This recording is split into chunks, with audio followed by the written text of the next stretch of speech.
It's early 1965 at Berkshire Hathaway headquarters in New Bedford, Massachusetts. Warren Buffett trundles up a long staircase on his way to meet with the company's aging president, Seabury Stanton. Warren is frustrated. He bought thousands of shares in Berkshire Hathaway, a failing textile company. His plan was to take it over, sell off its assets, and walk away with a profit. But Stanton has been thwarting Warren's plans by buying stock back from his shareholders in order to maintain control. But Warren doesn't want to fight it out with Stanton. Warren now just wants to walk away. As he steps into Stanton's office, Warren is eager to put Berkshire Hathaway and Seabury Stanton behind him. Welcome to New Bedford, Mr. Buffett. Thanks for meeting with me, Mr. Stanton. I wanted to talk to the man who's trying to take my company away from me. That is what you're doing, isn't it? Well, once upon a time, yes. Now I'm here to see if we can help each other. Stanton waves his hand toward the window and the view of New Bedford outside. Look out there. What do you think of our little town, Warren? It's beautiful. My family's been here for generations. Our mills are part of the region's landscape. It's history. Did you think I was going to sit by and let you take all of that? Well, the fact that you're buying back stock despite me makes it pretty clear you're not. No, you won't get control of my business. When I step down, my son will take over, just like I took over from my father. Well, Mr. Stanton, like I said, I just want to move on at this point. But I can't do that without getting a return on the investment I've already made. I'd like to wrap this up here and now. You're buying back stock from your shareholders. Buy me out too. Well, Mr. Buffett, I have to admit I'm a little caught off guard. I was expecting more of a fight from you. I don't want to fight. I just want to protect my partners. So if I were to offer you a buyout, you'd take it? Or the right price, of course. And what's the right price? $11.50 a share. I assume that's a joke. No, not at all. Our stock is selling at $9 a share. You want $11.50? I think that premium is a small price to pay to make me and the threat of a takeover disappear. Stanton sizes up Warren for a moment before he speaks. If I offer you $11.50 a share, you'll promise me you'll sell. Oh, I promise. We'll never have to meet like this again. Well, in that case, Mr. Buffett, you've got yourself a deal. Warren Buffett flew back to Omaha thrilled that he'd made a deal with Stanton. But his excitement didn't last long. Soon, Warren received an official offer from Stanton, but the price per share was far lower than what they'd agreed to at their meeting in New Bedford. When one of Warren's colleagues reached out to Stanton, Stanton denied that he and Warren had ever made a deal. Hearing this, Warren flew into a rage. He decided he would not sell his Berkshire stock. Instead, Warren would wage war against Stanton, determined to take the company by force and push Seabury Stanton out the door. Since making his investment in American Express a year earlier, Warren Buffett had come to trust his instincts, and he was willing to take bigger risks than he had at the beginning of his career. But those risks were still driven by numbers, data, due diligence, and perhaps most importantly, Warren's intuition. When it came to investing, Warren was able to keep his emotions in check and to keep his personal feelings for business associates at bay. But Berkshire Hathaway was different. It wasn't just that he didn't like Seabury Stanton. He dealt with plenty of people he didn't like in the past. It was that Stanton had gone back on his word. When Stanton denied they had a deal, Warren took it as a personal affront, and he refused to let it slide. In early 1965, Warren's anger grew into a feeling that Stanton simply didn't deserve to run Berkshire Hathaway anymore. Warren decided to push Stanton out. The initial investment in Berkshire Hathaway had started as a cigar butt. The original plan was to buy in cheap and reap the rewards when the company tanked. But in the wake of Stanton's duplicity, Berkshire Hathaway became a crusade for Warren. As he set out to vanquish Stanton, Warren would cast aside strategies he'd used for years, willfully ignore the problems at hand, and end up owning a company he wanted nothing to do with. But ultimately, Warren would hatch a plan to completely transform Berkshire Hathaway. That transformation would bring Warren fame and fortune and move him closer to becoming one of the wealthiest people in the world. This is the fourth episode in our four-part series on Warren Buffett, the Buffett brand.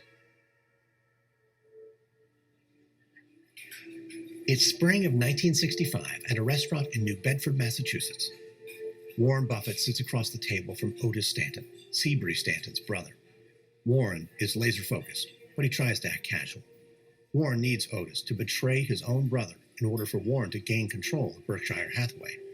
And Warren knows that will take some finesse. Warren takes a sip of his drink. He looks around the restaurant and makes sure nobody is listening. And then he speaks quietly. Otis, I know it wasn't easy for you to come here. Mr. Buffett, I don't know exactly what it is you want from me. Well, it's simple. I want your shares of Berkshire Hathaway, all 2,000 of them. I'm sorry. You're asking me to give you control of the business that's been in my family for decades. You're asking me to go behind my brother's back. I am. And Otis, you know why. You don't want your brother to run Berkshire Hathaway. You think he's old and out of touch. Oh, and how do you know that? I make it a point to know everything about a company when I invest in it. Otis shifts in his chair. He's uncomfortable sharing family business.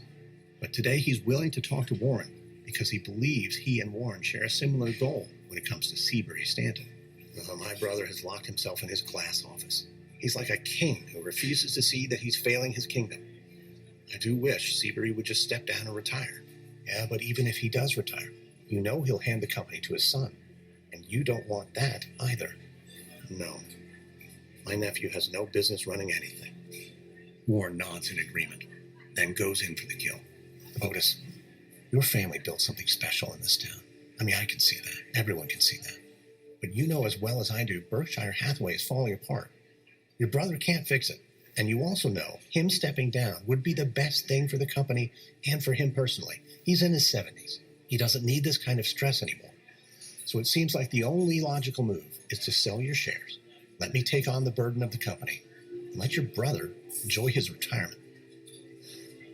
Well, what if I kept a few shares for me and my wife for sentimental value? No, I'm sorry, I need every single one of them. It's the only way I can get control of the company and move things forward. I'll give you a good price. Make it worth your while. I need your answer, Otis. It's a family business. Oh, okay. All right. I'll sell. After Warren left New Bedford, he headed to New York to meet with a broker and set up the acquisition of Otis Stanton's Berkshire Hathaway shares in motion. When Seabury Stanton's son, Jack, caught wind of what was happening, he and his wife rushed to the city and confronted Warren at the Plaza Hotel in Manhattan. Jack and his wife pleaded. They argued that Warren would be foolish to break apart one of the great family businesses of New England. They said that even if Warren was to take over the company, it only made sense to put Jack, the heir to the Stanton textile legacy, in charge. But Warren wasn't moved. After securing Otis's 2,000 shares, Warren officially gained control of Berkshire Hathaway. And in May of 1965, Warren and the Berkshire Hathaway board sent Seabury and Jack Stanton packing. Warren had won his battle, but he would immediately start to question if the fight had been worth it. When Warren took control of Berkshire Hathaway, he faced two major problems that he either hadn't foreseen or had purposefully ignored. The first was a financial one. In his quest to beat Stanton, Warren had poured more of his partnership's money into Berkshire Hathaway than he'd intended, and the company's value had only continued to decline throughout the takeover. He had put in so much money that even if Warren sold off Berkshire's assets, there was a real possibility he wouldn't see any meaningful return. The second problem Warren faced was a public relations one. When he bought the New Bedford, Massachusetts textile business, area newspapers ran articles about how outside interests had taken over and that people's livelihoods hung in the balance. Berkshire Hathaway employed over 2,000 people throughout New Bedford and the surrounding cities. The company's work in the textile industry also helped bolster the area's general economy, which affected thousands who didn't work directly for Berkshire Hathaway. If Warren were to sell off the company and shut its doors, he would be seen as the man who destroyed an entire town. And Warren couldn't live with that. So Warren did something that shocked many of his closest colleagues. He announced to the local press that business would carry on as usual at Berkshire Hathaway, and he promised that no textile mills would close on account of his takeover. Warren then named Berkshire's vice president of manufacturing as the company's new president. Warren became chairman of the board, and not long after, he assumed the role of CEO. Warren Buffett was now stuck running a failing company in a struggling industry. Warren would later lament, "I would have been better off if I'd never heard of Berkshire Hathaway." But in 1965, he had no choice but to figure out how to turn things around. Early on, Warren hoped the absence of Seabury Stanton might be enough to get the textile manufacturer humming again, but he quickly had to admit Stanton's leadership hadn't been the only problem at Berkshire Hathaway. The American textile industry as a whole was taking a beating. Overseas manufacturers were producing and selling far cheaper material than their American counterparts. As domestic production costs continued to rise, sales continued to plummet, and Warren didn't know how to stop the bleeding. He refused to shovel good money after bad into his textile company, so Warren looked for other ways to bring in cash. To do this, Warren turned to his friend, Charlie Munger, for help. In January of 1966, Warren needed new sources of revenue, and he wanted to find investment opportunities outside of Berkshire Hathaway. Warren knew Charlie Munger had money to spend, and that his friend was always up for a new adventure. So together, Warren and Charlie formed a partnership outside of Berkshire Hathaway in order to purchase a Baltimore department store. Warren hoped getting into retail would pay off and mitigate the losses he was taking on textiles. Warren and Charlie paid $6 million for their new business, a sum they would soon regret. Warren and Charlie would quickly realize they had overestimated the worth of the department store and that their new business wasn't going to make them money.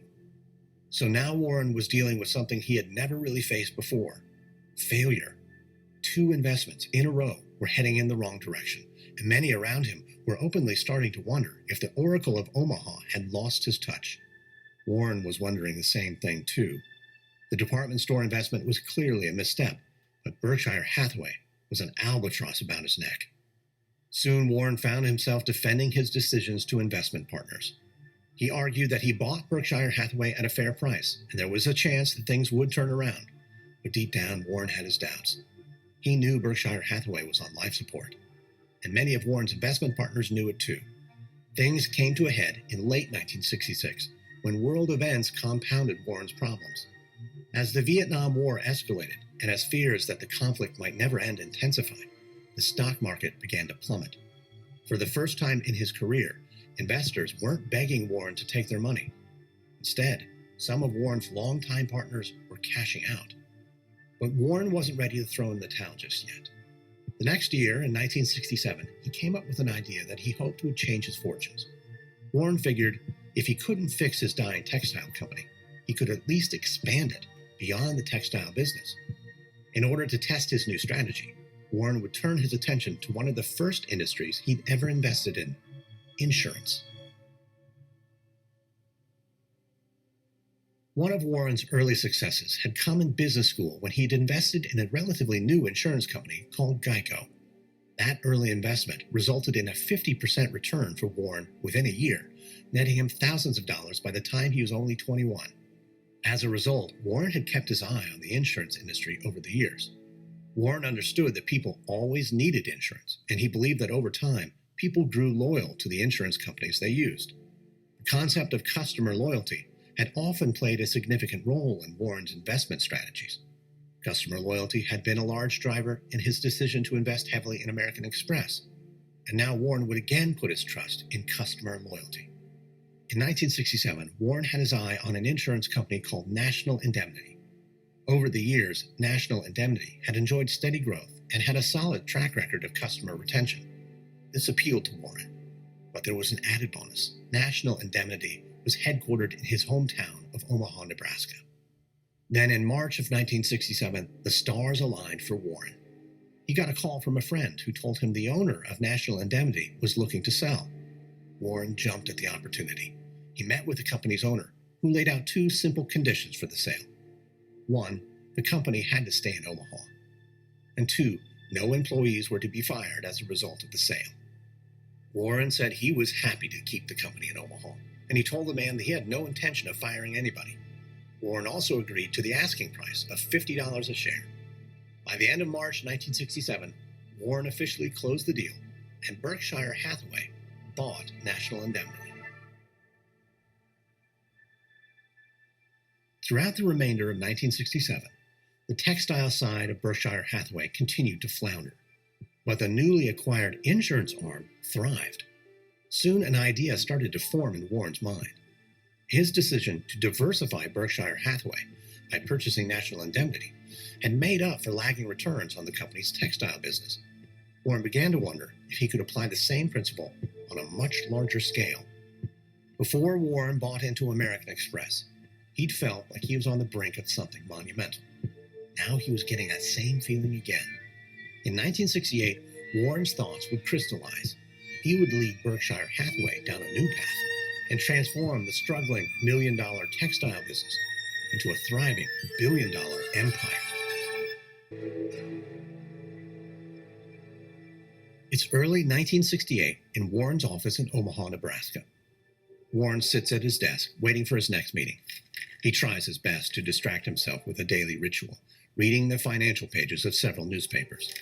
But today, Warren's mind is somewhere else. Berkshire Hathaway's textile business is still on the ropes. But National Indemnity, the insurance company he purchased through Berkshire, continues to do well. Still, for Berkshire to be a runaway success, Warren knows he needs to make major changes at the company. So he's invited his friend Charlie Munger to his office to ask for advice. Finally, Charlie arrives. Warren puts down his newspaper, and Charlie steps into the office. Thanks for coming by, Charlie. We have a lot to talk about. All right, what's on your mind, Warren? Warren cracks a joke. You want to buy Berkshire Hathaway from me? I make it a point not to buy companies you think you'd be better off without. Textiles are killing me, Charlie. And we have to shut down 2 divisions of Berkshire just to keep the ship afloat. I don't want to do that, but I have no choice. When Warren bought Berkshire Hathaway, he promised that it would remain business as usual at the company. And Warren's trying to keep that promise. But the continued failure of the textile business is making it almost impossible. Yeah, textiles, it's a difficult business, Warren. Oh, they are. Which is why I want out.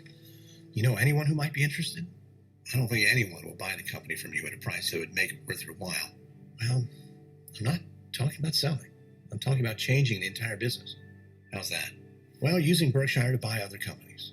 What kind of companies? Any company, really, any industry, as long as the businesses are good and I believe in them. Oh, be careful, Warren. Buying companies outright is a huge risk. And it doesn't always pay off like you want. I mean, look at Berkshire. Look at our failed department store. Yeah, we made a mistake with that one. But we both did. We didn't do enough to understand the retail industry before we bought it. But I think I made an even bigger mistake with Berkshire. I let emotion get in the way. You're not the first person who let Seabury Stanton get under his skin. Well, the point is I won't make those mistakes again. I want to buy into companies with real intrinsic value, companies I know will make money for years to come, just like I did with National Indemnity. So you're going to take a dying textile business and turn it into a holding company. Yeah, that's the plan, Charlie. You think I'm nuts? Oh, probably. But that doesn't mean it's not a good idea. Where do you want to start? I haven't gotten that far. But do me a favor. Keep your eyes open. I always do, Warren. Charlie supported Warren in his early push to transform Berkshire Hathaway into a holding company. When investing in stocks, Warren had always talked about finding the right company. But Warren knew the right company for Berkshire had to be one that would pay off year after year and had true long-term value. And so once again, the Oracle of Omaha would try to see into the future. Throughout the late 1960s, Warren added to Berkshire Hathaway's holdings from companies in a range of industries. Warren bought the Rockford Bank in Illinois and the Omaha Sun newspaper. Neither of these companies enjoyed the immediate success of National Indemnity, but they were part of Warren's plan to diversify. Then, in 1972, with Charlie's help, Warren would buy a company that he would consider one of his best acquisitions of his career. See's Candies had been founded in Los Angeles in 1921. It had been a small family operation at first, but in the decades that followed, See's had grown into a multi-million-dollar business. Now, in the early 70s, See's owners were looking to sell. When Warren heard See's was up for grabs, he reached out to his friend and California native, Charlie Munger. Charlie told Warren that See's has a name that nobody can get near. When Warren delved further into See's, he discovered Charlie was right. Warren found that the See's brand enjoyed a glowing reputation, customer goodwill, and a fierce sense of consumer loyalty. Warren believed those traits made See's the right company. He moved fast. See's ownership was asking for $30 million. Warren knew the company was only worth about $5 million at the time, But he was looking well into the future on this deal, and he believed that over many years, See's would offer a significant return on investment, far beyond the asking price. So with Charlie Munger's help, Warren negotiated the purchase of See's for roughly $25 million. When the deal closed, Warren and Berkshire Hathaway were officially in the candy business, and it would pay huge dividends.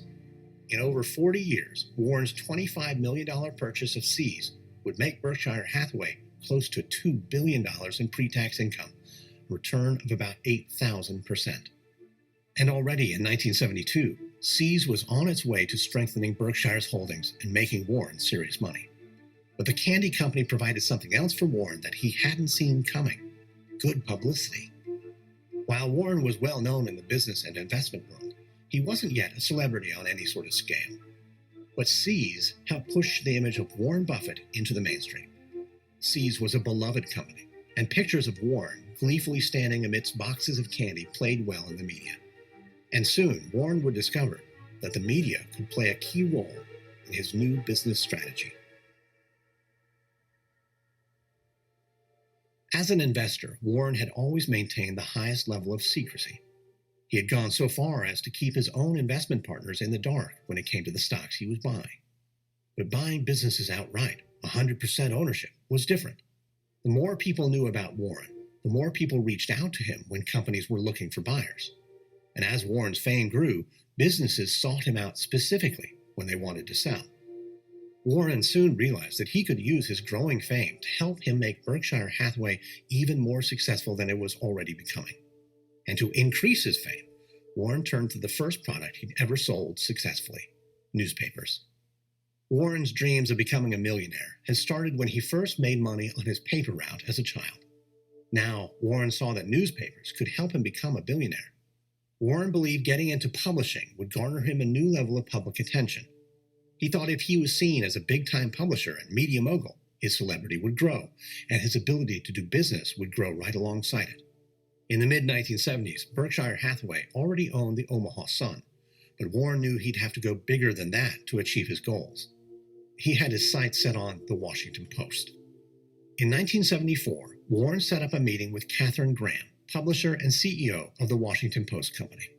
The meeting was tense at first. Katharine feared Warren was planning to take over her company and snatch away the newspaper that had been in her family since the 1930s. But Warren didn't view Katharine in the way he had viewed Seabury Stanton. He liked Katharine, and Warren thought they could work well together. Warren assured Katharine he didn't want to steal the Washington Post from her, but he also made it clear that he wanted to own a piece of it. Soon, Katharine warmed to Warren, and the two became close friends. Warren served as a mentor to Katharine, who looked to him for business advice. And as a result, when Warren bought 12% of the Washington Post for Berkshire Hathaway, Katharine didn't see him as a threat. Instead, she appointed Warren to the Post's board of directors and made him her chief advisor. In return for his help, Katharine was Warren's entree into a world he had never before experienced. Katharine brought Warren to exclusive parties where he found himself sitting across from European royalty and famous entertainers. But no matter how rich, powerful, or famous a person was, they seemed to always want Warren's advice on investing the Buffett way. Warren loved the attention, and he used it to his advantage. Warren built on his experience and the connections he made at the Washington Post to expand his own publishing empire. He bought several local newspapers across the country. And the stronger Warren's connection to the media industry grew, the more attention he got from the media itself. That attention opened new doors for Warren and allowed him to bring more companies under the Berkshire Hathaway roof. In the late 1970s, Warren's once failing textile company now owned a legion of businesses across multiple industries. And Berkshire Hathaway stock that had sold for under $10 when Warren took over reached $375 a share. Now, when Warren went to Katharine's swanky parties, he was as much a celebrity as anyone. Warren Buffett had become his own brand. And like American Express and See's Candy, people trusted that brand, and they wanted to do business with him. As the 70s came to a close, Warren was soaking up his newfound fame and relishing the money he was making. He was now personally worth over $85 million, but that number would soon skyrocket. Throughout the early 1980s, Warren's wealth and celebrity would continue to grow, and people from all over the world would seek out his business advice. and he would soon find himself in a position to make the biggest media deal in American history. It's early morning in February of 1985 in a hotel room in Washington, D.C. Warren wakes with a start and tries to gather his bearings. He's traveling on Washington Post business, but he doesn't know why someone would be calling his hotel room so early in the morning. Warren tries to focus and grabs the phone. Hello? Warren, it's Tom. Tom Murphy is his longtime friend and CEO of Capital Cities Communications. Tom, is everything all right? Everything's fine. Well, I thought there might be an emergency somewhere. No, I'm sorry to bother you, but I have some big news. Well, it better be big if you're calling me this early. Warren, I'm about to buy ABC. Warren sits up in his hotel bed. ABC? Yeah, they dangled a carrot my way, and I bid. Well, you have my attention. Warren has watched as ABC has struggled to stay afloat in the cutthroat television industry. He knows corporate raiders are circling, and Warren is certain that Tom's media business, Capital Cities, isn't large enough to fend off a potential takeover. Warren is worried that his friend is making a terrible mistake. Now, Tom, think about how much this is going to change your life. You're a good church-going man. Is Hollywood and national network television where you want to be?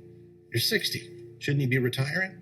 I'm only a few years older than you. You planning on retiring? Well, that's fair enough. You don't need to retire. But there are other issues to consider here. Okay, like what? Tom, ABC is like prey, running away from predators on the hunt. And as soon as you take over, those corporate raiders are going to come for you. Trust me, I know what I'm talking about. If someone wants to pick you clean, they will. I know, that's why I'm calling you. What move would you make if you were in my position? I would protect myself. And how do I do that, Warren? You need to get yourself a gorilla. A gorilla? A big-time investor to come in and shore up your position. Someone willing to put in enough cash to make your company strong and keep corporate raiders at bay. There's a silence on the other end of the line. Warren might not know it, but this is exactly what Tom was hoping he'd say. Well, Warren, you know any gorillas like that? Tom, did you wake me up early in the morning just to ask me for money? I woke you up to ask you to come in on a major media deal. You might say Hollywood is no place for a guy like me, but I'm positive the glitz and glamour of the television industry is right up your alley.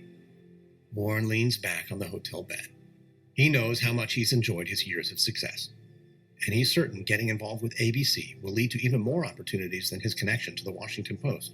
Well, Tom, if I'm going to be the gorilla in this deal, you need to let me do my thing. I'll pick a number I'm willing to put in, and that number won't change.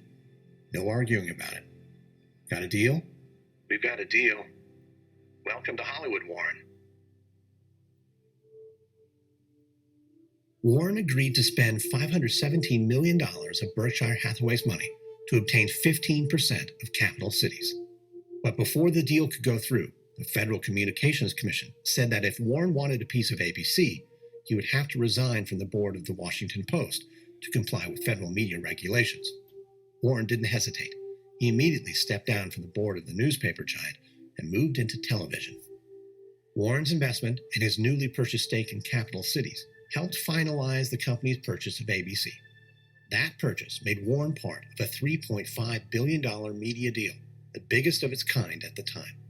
And while Warren didn't own ABC outright, the broadcasting company was seen as one of the shiniest jewels in the Berkshire Hathaway crown, and the deal would help catapult Warren's celebrity to an entirely new level. From the start, Warren enjoyed being seen as a major player in the television industry, and he had a great time in Hollywood. Warren even found his way onto the ABC soap opera Loving. That appearance would be the first of several cameos Warren would make over the years. Decades later, he would show up in the Entourage movie, and one day find himself applying for a job on the hit television show The Office. What about mileage when I use my car? I mean, gas ain't cheap, you know. We think that 25 cents a mile is pretty generous. How about 27? And when I make long-distance calls, will they be monitored, or is it on the honor system? But in 1985, Warren's journey into television was just beginning. The ABC deal, combined with profits from Berkshire Hathaway's diverse slate of businesses and investments, sent the company's stock soaring as high as $2,000 a share. And Warren's personal wealth soared too. When Forbes ran their issue featuring the richest people in America that year, the magazine listed Warren Buffett as a billionaire for the first time. But as was always the case with Warren, he would keep looking for ways to make more money and push himself to find the next right company to buy. Under Warren's leadership, Berkshire Hathaway would come to own close to 10% of the Coca-Cola Company.